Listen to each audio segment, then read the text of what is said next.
quickly. Me and Kwahomane so na yendi enkomo. Meba. Yene Mr. Benefsin eni enkomo. Na afi yentwaso na yendi enkomo no more. Angoben, good morning. Good morning. Na opportunity pay impum tiden. Oh, boko mi hu ye onto e. Ikukomu kakra. Angoben. Yeti studio ha mo yidi.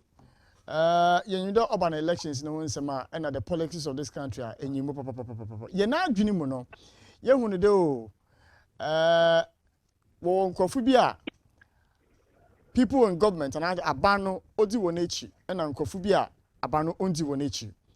Prior to the elections na etin bi a bobo a work there abano di wonechi no. And ye be from your perspective, who had the backing of the government going into the elections away? These are all perceptions that I can't verify. Indeed. So I cannot mention any names. But whether Aban Zobiech or Aban Zobiech, the party is always supreme and the party will have their way. Yeah. Were you surprised by the outcome? Oh, the only surprise was that the other persons, apart from Kodia, did not do well. With the man Kasa before, but in such elections, when the incumbent is contested and he's unpopular, let's say he's 40% popular in the party. That means he's 60% unpopular. Now, when you have 2 or 3 competitors where you're stronger, the incumbent will win with unpopularity. Because the 2 or 3 will share the 60%. Where you 2 are being around 30-30. Where you 3 are being 20-20-20. So an incumbent who is generally unpopular is always likely to stay through with a minority percentage of votes. General Secretary Supreme, that we should drop it, no pari answer, so one yard. So Kodia did well because normally they were all looking like strong candidates. That's the only one there. I could say it surprised me a bit. The other parade did not do well, but Kodia was able to win by a little over 200 votes. Kodia, what did the trick for him? About no born motor moving. Oh, I think that this is a party post support to John Boyda. The delegates in John Boyda had kind of abdicated his position as secretary. So along the line, you had people who were angry with him there on Yene Jumayi, and this is the power of the thumb within the party. They felt that they needed to change him, and they did. You could see the margin of 300 and something votes. But whilst the other contestant, the other main contestant, for instance, did not do well, it showed that the people actually wanted to change him, and they did. Now, after John Bodu in a abdicate ni position now, about it na ama okadem. Oh, I mean, before you could see people have been complaining. Office and Cotton, he wasn't interacting. As secretary of the party, you are supposed to be the father of the party. You are supposed to be the engine, and they hadn't seen that.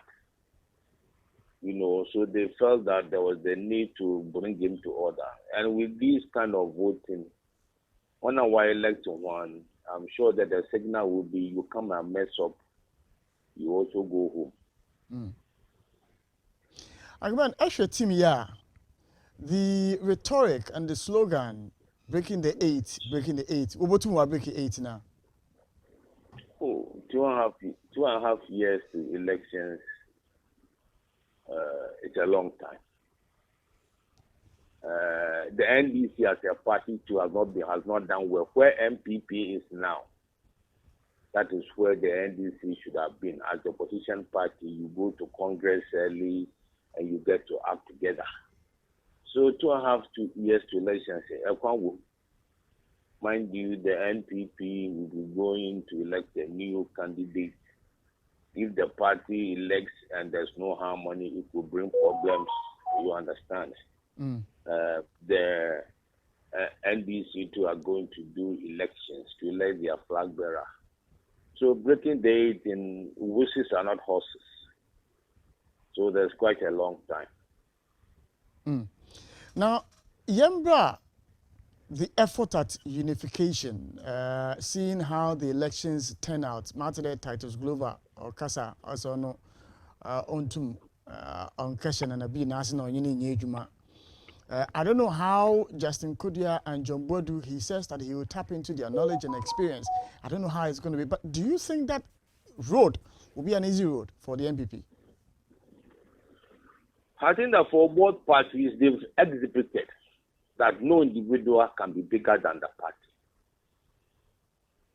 So that the Glovers want to know than a being huge man. You can decide to stay away. I think that any individual or figure bigger than even Jerry Rawlings. He wasn't bigger than the NDC at some point in time. You understand? So any individual or figure bigger than the party,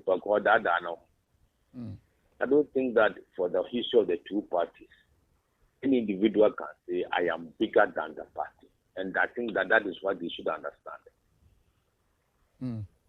Now, Yenshe Yenenyim na the major contest, that of the flag bearership. It's in Bebre no able to ja.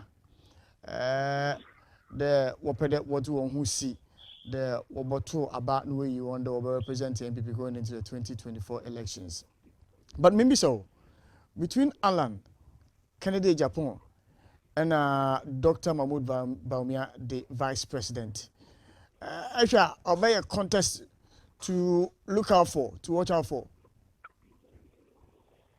In 6 weeks, when my seventh book on elections come out, we can talk on that one. Because national elections, I did only 2 positions. The actual work I'm doing on the internal NPP elections was on towards the flag bearership.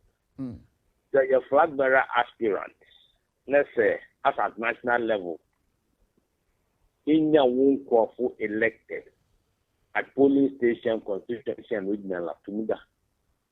Because those who voted at national level, they are about maximum 6,800. For the flag bearership, 205,000 delegates were about to offer. So when we're monitoring, we just ask questions on the 2 positions, chairmanship and secretary of the party. But our actual work was towards the flag bearership position. So in about 6-7 weeks, looking about that, then we can have a chat on that. I can't talk to you on that now. I have a fair idea to the question you are asking, but I can't talk about it. Okay, Agben. And I pay the Bedouase, the Jimbrene, Yedin Kumo. Yeah, I'm